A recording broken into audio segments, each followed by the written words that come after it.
All right, guys, I want to go through an entire Regents exam, but this time I'm going to change things up a little bit, and I want to prove to you how important this document is, your Earth Science reference tables.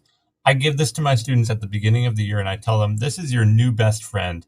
And at first, they look at me like I'm a crazy person, and then they realize how important this document is for pretty much the entire school year. And it's going to be especially important on your Regents exam.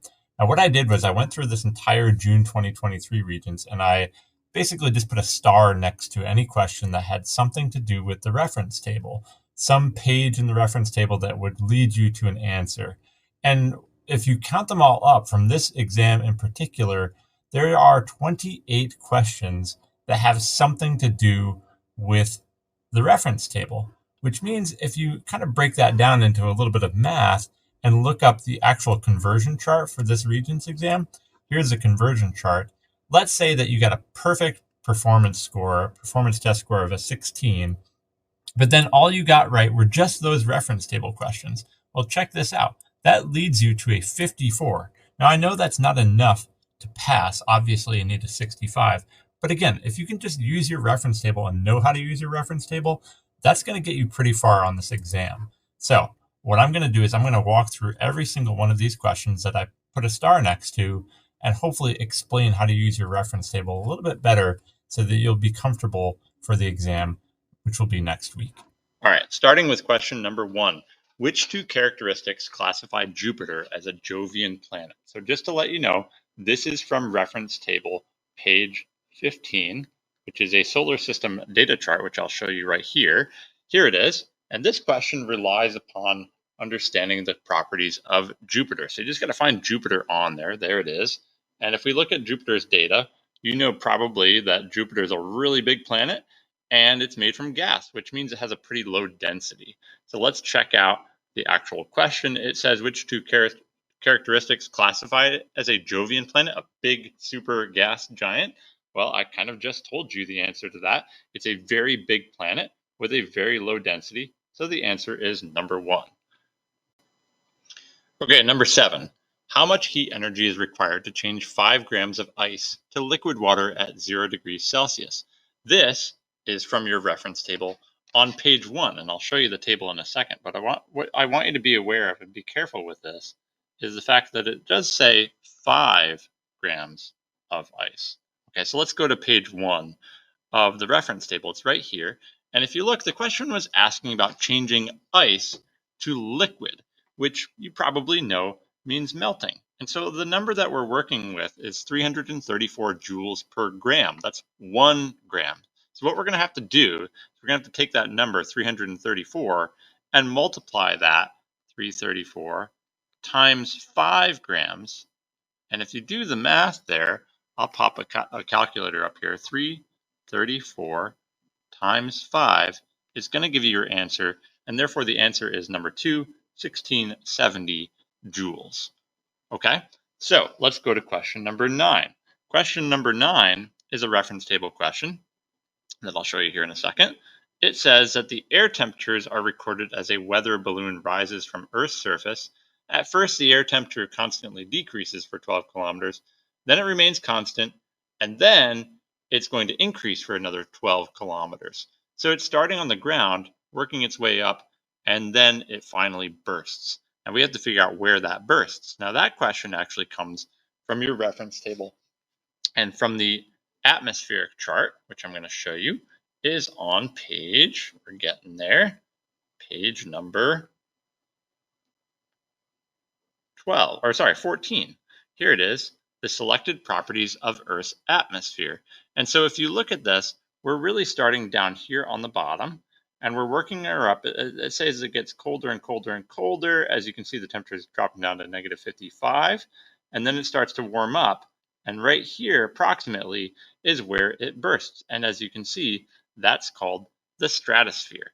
And so the answer to this question is number 2 again. It is called the stratosphere. Okay, question number 14. Question number 14 is about storm tracks moving across the United States. And this one technically has something to do with the reference table as well. And specifically in this case, this question is taken from the exact same page as the previous one, page 14. And what we're going to look at this time is the chart on page 14 regarding planetary wind belts. Now, if you know, the United States is primarily within this wind belt called the southwest winds, which means that the winds come across from the southwest and move that way toward the northeast. And so if we look at our question, this low pressure system is going to follow that same track, and therefore it's going to move to the northeast, and therefore the answer is question number 1. Okay, so let's skip ahead and take a look at question number 16. Question number 16 is a station model. And station models are also on your reference table on specifically page number 13. I'll write that down just for reference, page 13. Okay, and this one, as you can see, has some information that's related to page 13 right here. And the station model explanation tells you pretty much everything. In particular, in this question, you'll see that it's completely shaded in, that you see this little symbol here that looks like a little lightning bolt. That's a thunderstorm. You can see it's pretty windy. You can see the temperature is pretty high, 73. It's close to 72, which means it's got a very high humidity. And that's probably because it's raining pretty heavily. So what is the station model showing us? Well, use the information on page 13. But if you look through your choices, cloudy and windy with thunderstorms is the best answer. Therefore, it's number 2. Okay, number 19, sticking on the same page. Which event is primarily responsible for the production of oxygen that first entered into Earth's early atmosphere? If there's any question regarding the past, early history of Earth, you're going to go to pages 8 and 9 of your reference table. And in this case, specifically page 9, we're looking for something about oxygen going into our atmosphere. And if you look over here, it's kind of small, but right over here, there's some information about oxygen. And if you look really, really closely, it actually says that oceanic oxygen was produced by cyanobacteria, so a organism in the ocean that was producing oxygen that later on was contributing to the atmosphere and it getting oxygen rich. So let's go back to our answer choices. And if you look at some of these answer choices, in fact, you really only have to look at the first one. The evolution of oxygen producing organisms makes the best sense there. Okay, so let's go to question number 20. Again, this has something to do with the past. And so we're going to stick with that page 8 and 9 of the reference table. And in this case, it says since the breakup of Pangaea. So we got to look for some specific information regarding the breakup of Pangaea. I'm going to zoom out here and I'm going to go to page 9 in particular because page 9 actually has that exact same phrase, Pangaea begins to break up. There it is. And if you look over here, there's North America. And North America, ever since that time period, has been moving kind of this direction, as you can kind of see that way on the top picture ever since then. And if you think about what direction that is, that's north and west. And therefore, we want our answer to be northwest. Therefore, the answer is question number 1. Okay, question number 22. Compared to Earth's outer core, the inner core properties are inferred to be what? This is from page 10 of your reference table. So we're going to look at that chart. We're looking at the inner core in particular. We're describing the inner core. So let's take a look. Here's the inner core right here. Oops, that was kind of funny. There's the inner core. And as you can see, it's got the highest density, and it's definitely higher density than all of the other layers. So that does help us narrow it down. Let's take a look. It is definitely more dense. Therefore, we're going to cross out less dense. Okay, we want more dense. And then the other thing is it a solid or a liquid? Well, let's look in particular at a little bit lower than this. And what I'm going to specifically look at is the temperature and the melting point right over here. And that's the inner core. If you work your way down, here's the inner core. And as you can see, the temperature line is just below the melting point line, which means it's not melted, which means it has to be a solid. Interestingly enough, if you look over here at the inner core, or sorry, the outer core, the temperature is above the melting point, which means it's actually a liquid here and a solid here. So we want our answer to be solid. Therefore, the answer is number 3. Okay, now let's take a look at question number 23. Number 23 is a seismic station question. And whenever you see questions like this, immediately in your head, you're going to be jumping to your reference table, page 11, the very next page. And page 11 has the P wave and S wave travel charts. Now, in this question in particular, it says to look at a distance of 4,000 kilometers. And so what we're going to start at is, here's my 4,000 kilometer distance. And we're really just kind of traveling up this line right here. And if you look, the P wave takes, in particular, if you just come across here, it takes 7 minutes to travel that far. Okay. And if you go up a little bit farther, you'll notice that the S wave actually takes a total time of 12 minutes and 40 seconds in particular to travel that far. Now that's a time difference in between here of 5 minutes and 40 seconds. And that's important because that's going to help us with our question. So let's take a look at it. It says that the arrival time of the S wave was 1:05:40. Now, if you remember, P waves are going to always arrive first because they travel faster. And therefore, we want a time that is definitely before 1:05:40. So it can't be the same time. Let's cross out number 3. It can't be after at 1:11:20. That doesn't make any sense. These are two possible answers, 1 and 2.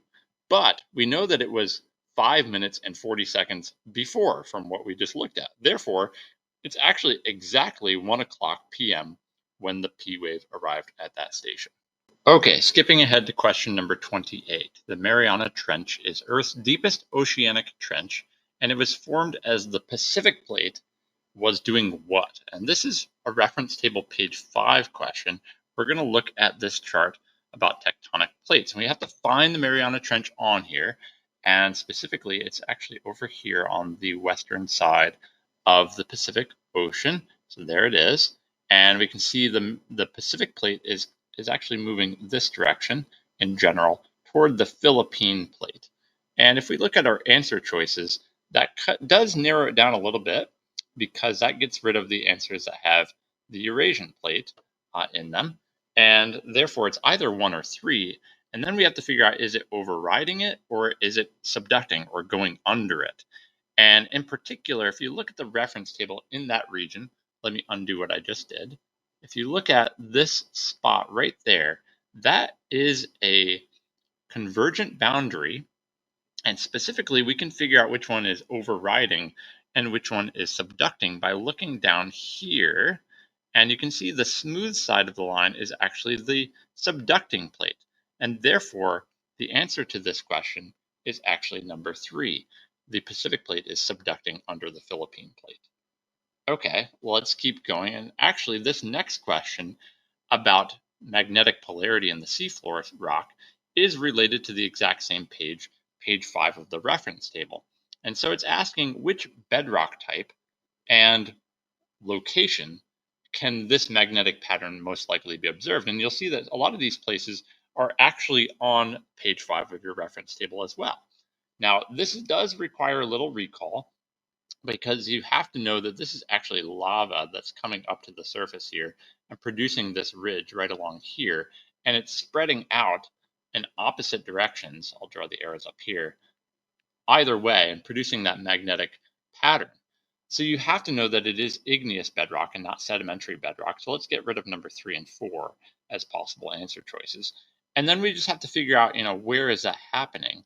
Well, in particular, if you look at the reference table and you just look at these different places, you'll notice that it happens along mid-ocean ridges. And in particular, and you can see that here, that East Pacific Ridge is a really good example of that happening. And so if we go back to our choices, the answer has to be number 1. Okay, question number 30. Compared to the thickness of the continental crust, what is true about the oceanic crust? This is from page 10 of our reference table. So let me just write that down so you know. Page 10. And let's take a look at that chart. In particular, what we're looking at is the continental crust and oceanic crust in the top right corner. And as you can see, the oceanic crust is a little bit more dense, 3.0 compared to 2.7. So I'm just going to eliminate the choices that say less dense, get rid of number 1, and get rid of number 3. It's definitely more dense. And now we have to figure out, is it thinner or thicker? Now, this might be a little bit of a stretch with the reference table, but if you look at that bold line right there, you can kind of see this is the Mid-Atlantic Ridge. That's the ocean. Over here, you can actually see where it collides with the continent, especially with the Pacific Ocean running into the western side of North America. And you can see it's actually a little bit thicker where the continent is located. And I know that's a bit of a stretch, and maybe this just requires some memorization. But just know that the oceanic crust is just a little bit thinner than the continental crust. And therefore the answer is answer number 2. Okay, question number 33. This question in particular is about the rock called gneiss, and you can see a nice picture of it. No pun intended there. Gneiss is a metamorphic rock, and therefore this is from page 7 of our reference table. Let's take a look at page 7. Here it is. And if you look for it, there's gneiss right there. And it tells you all this information about gneiss on the chart. In particular, the nice thing about gneiss is its banding. Now, what I want to know is, in this question, we need to know about minerals in gneiss. And so if we take a look at this in particular, we need to decide whether these minerals are in it. And we can look at a reference table and figure that out from the composition, which is right over here. And so it's got to have those minerals: mica, quartz, feldspar, amphibole, garnet, and pyroxene. And so we need to have all of those. And if you just narrow this down, kind of have to eliminate answer choices. The answer in this case is number 4, quartz, mica, and feldspar. Okay, now let's take a look at question number 34. Question number 34 is an igneous rock question, and therefore the answer to this one comes from page 6 of our reference table. It has to be a fine-grained texture, and it has to have plagioclase, amphibole, and biotite, but again, mostly plagioclase. So let's take a look at the reference table. Let's go back to page 6, in particular, the igneous rock chart. It has to be fine-grained, and if you see that fine grained right there, it has to have plagioclase, feldspar in it, and biotite and amphibole. So we know we're kind of in the middle here, and we know it's fine-grained, so we just come across from there, and that kind of tells us that it's definitely probably andesite. And so if we look at our answer choices, there it is. The answer has got to be number 4. Okay? Okay, the last multiple choice question is number 35. What is a common use of the mineral composed of this composition? Now, again, from your reference table, this is page 16, the back page of our reference table. So let's just check that out. And we're looking for a composition that matches our answer or our question. It's a pretty complicated composition with iron, aluminum, silicon, and oxygen. And in particular, this one is at the very bottom, right down here. There it is. And it's garnet. And if we look at what garnet's all about, we can see all the characteristics of it. But in particular, we're looking at uses. And so what we do is we look at the uses, and there it is. It's used for as jewelry as well as for abrasives, and therefore the answer choice has to be number 2.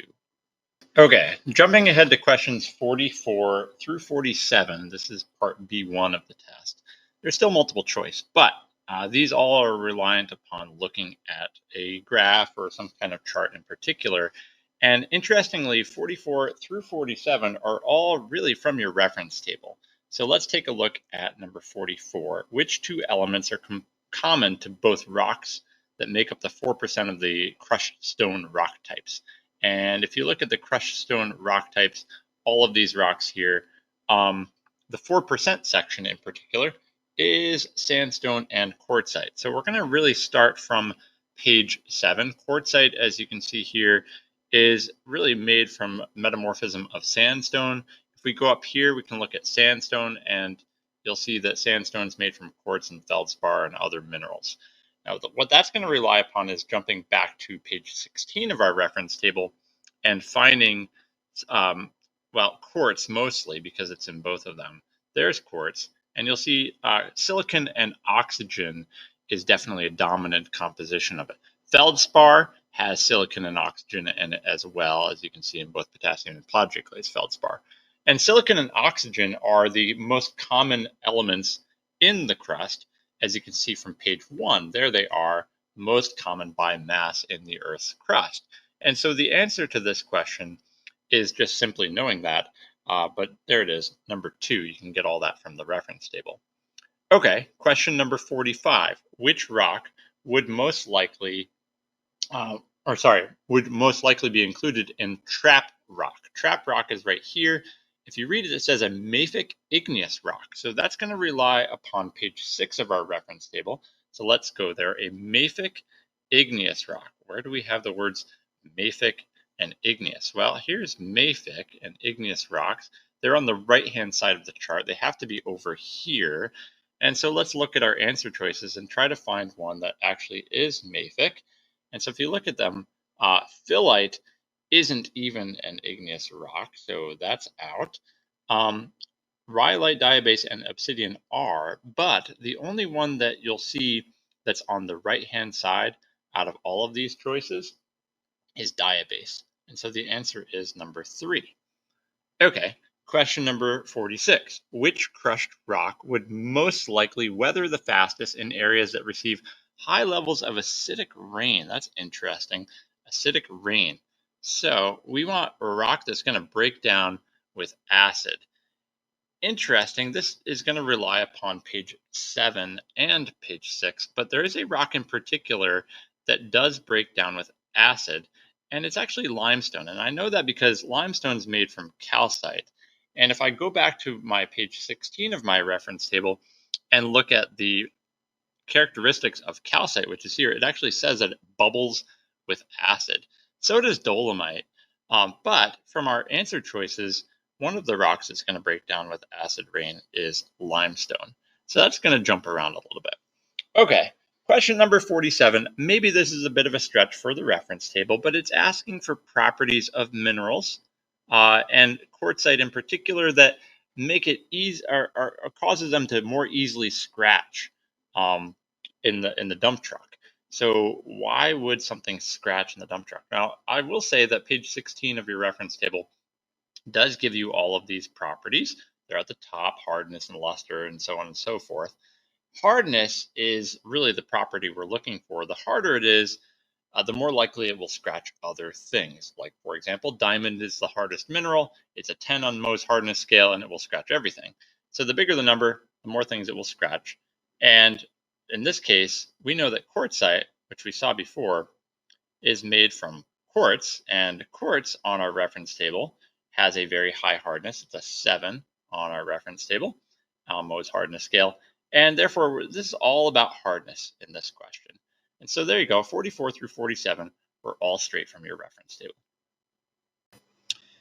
Okay, the last few multiple choice questions, 48, 49, and 50, are kind of from your reference table, maybe a bit of a stretch, but this is from page 1 of your reference table regarding radioactive decay. So all of these questions have something to do with this chart on your reference table right on the front page, page 1. Now, let's look at question number 48. One reason why carbon-14 was used to determine the age of the woolly rhinoceros tooth was because what? Well, we can kind of tell just from our reference table that carbon-14 has technically the shortest of all the half-lives, 5.7 times 10 to the third years. It says that right here. That's only 5,700 compared to the other ones that are really in the millions and billions. So if we look at our answer choices, that definitely gets rid of number 2 because it does not have a very long half-life. So you got rid of that. It's easily identified in Carboniferous bedrock. It's also something we can eliminate from our reference table as well because Carboniferous is pretty darn old. From page 8 and 9 over here, Carboniferous goes way, way back in time, and we have to find it on this part of the reference table right here. And there it is, a Carboniferous time period. That's like 300 million years ago. And we know that everything would decay by that time, so it definitely can't be number 4. Now, the other two, this is kind of one of those things you're just going to have to remember. First, it never, ever completely decays. None of them do. They'll get smaller and smaller and smaller, but it never totally goes away. But definitely number 3, carbon-14 is best for things that are organic, something that was at one time living, whether that's a woolly rhinoceros or whether that's a plant. The answer is definitely number 3. Okay, question number 49. Approximately how much of the original uranium-238 is left in the sample of zircon crystals? Well, look at the age of the thing right there. 4.4, well, how much is that? Billion years? Wow, that's a long time. Really, really old. And if we look at our reference table, let's go back to our original page, page 1, and we're looking at uranium. Well, there's the half-life, 4.5 billion. So that's a pretty close number. It's almost decayed in half, right? One time, one half-life. And so there's only going to be about half of it left, or as it says here, 50%. So that's number 2. Okay, question number 50. The iridium enriched sediment layer was deposited at the end of which geologic time period? Well, the iridium layer, sediments within iridium, is 65.5 million years ago. So this is going to be a reference table, and this is going to be from page 8 and 9 where I was before. And if we look here, page 8 and 9, 65.5 million years ago. There's million years ago, go down. 65.5 million years ago is right at the end of the Cretaceous time period. It's actually when the dinosaurs went extinct. And so our answer has to be right at the end, as it says here, at the end of the Cretaceous time period. The answer is number 4. Okay, jumping ahead to question number 55. Identify the type of plate boundary at location A. You're going to have to go back to this page here. Location A, as you can see here, is in Africa, and it is in the Red Sea, which is right over here. Now, this is from page 5 of our reference table. So if we look at page 5, we're looking for that exact location, and it is over here on the left-hand side of our map. And you can kind of see Africa. And the Red Sea is right over here. And so as you can see, these arrows are going apart from each other. And when arrows go apart from each other, we know that that is called a divergent plate boundary. And you can kind of see examples of them down here. And so the answer to this question is divergent. And that is something that you can write down for question number 55. Okay. Okay, question number 59 is about this lake effect snowstorm that came into Lake Michigan in January 2012. And it's asking for, in this case, an air mass symbol that moved over Lake Michigan from originally central Canada. Now, if you know anything about Canada, you know it's probably pretty cold, especially in the winter time. And therefore, we're looking for a cold air mass over a continent. And what we can do is we can look at our reference table, in particular page 13, and we're looking at air mass symbols because we're looking for one of these 2-letter abbreviations, and we need something that is definitely over a continent, so it's a C, and definitely really cold. And if it's cold, it's probably continental polar. And so the answer to this question is CP. Okay. Now, could it be CA? Because CA is Arctic, and Arctic is pretty cold too, and that probably would have been an acceptable answer choice as well. Okay, question number 63. We have to complete a table in our answer booklet and put these in the correct order for stages of development. Now, a strong suggestion here is to read the paragraph because it pretty much gives away all the information for the answer in this question. But I'm calling this a reference table question just because it has a lot to do with this chart on page 15 about the characteristics of stars. And if you look at this chart, you'll see that main sequence is pretty early, and then we have giants that are intermediate, and then white dwarfs are like kind of the late stage of development for stars. Now, what we need to do is we need to fill this in accordingly. And again, like I said, read the paragraph. It even tells you what a nebula is. It tells you that's kind of how they begin, and they move on from there. Now, the correct answer to this, and I'm not going to go through all of the developments, but the nebula is how it kind of starts off. And then after that, it's a protostar. And after a protostar, it turns into a main sequence. And after main sequence, it turns into a giant, as we saw in our reference table. And then finally, it kind of ends its life as a white dwarf. And we can look at all the surface temperatures and luminosities. They get a lot bigger when they're in their giant stage. That's why they're so much more luminous than the sun. And they get a lot dimmer when they get to their late stage. And that's why they're less luminous than the sun is. And so definitely read the paragraph, definitely look at this page in your reference table, and I think that should help you with this question, number 63. Okay, question number 77 is based upon a picture of some rock units up above here. We have to identify the letter and the name of the rock unit that has a bioclastic texture. And that's really the key to this one being a reference table question. Bioclastic is a sedimentary rock texture that we can see right here. Bioclastic is on our reference table. There are technically only two bioclastic rocks on the reference table, limestone and bituminous coal. And if you look, there is the map symbol for both of them. So let's look back at our question over here, and we're looking at this rock chart up above. Let me pan up, sorry about that.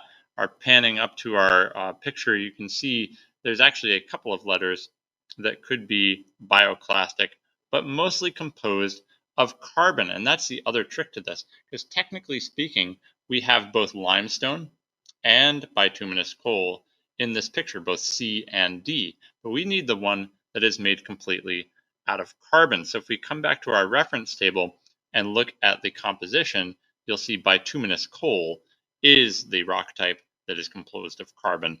And the correct choice for that would be letter D for the name of the letter. So bituminous, and that's letter D.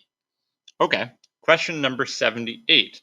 It says rock layer C is Ordovician in age, and we need to identify the trilobite index fossil and the nautiloid index fossil in rock layer C. So we need to go to our reference table on page 8 and 9, and we're looking for the Ordovician. Ordovician is over here. And then what we have to do is you would open up your reference table to see both page 8 and 9 together, but the Ordovician time period is near here at the bottom.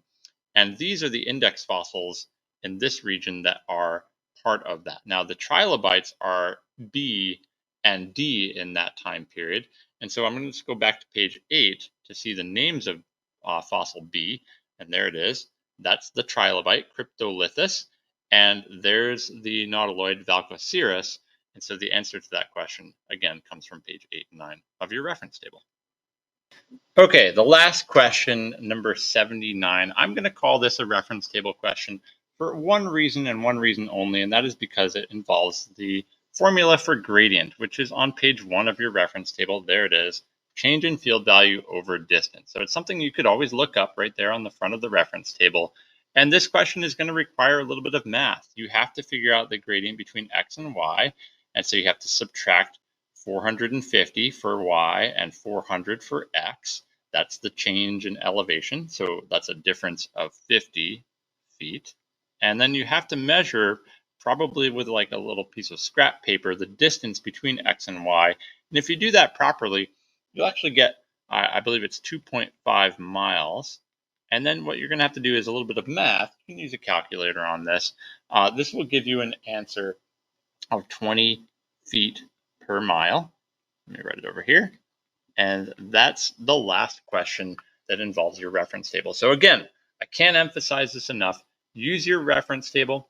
Use your reference table wisely. Know where to find stuff on your reference table, and it will be your best friend definitely for this exam.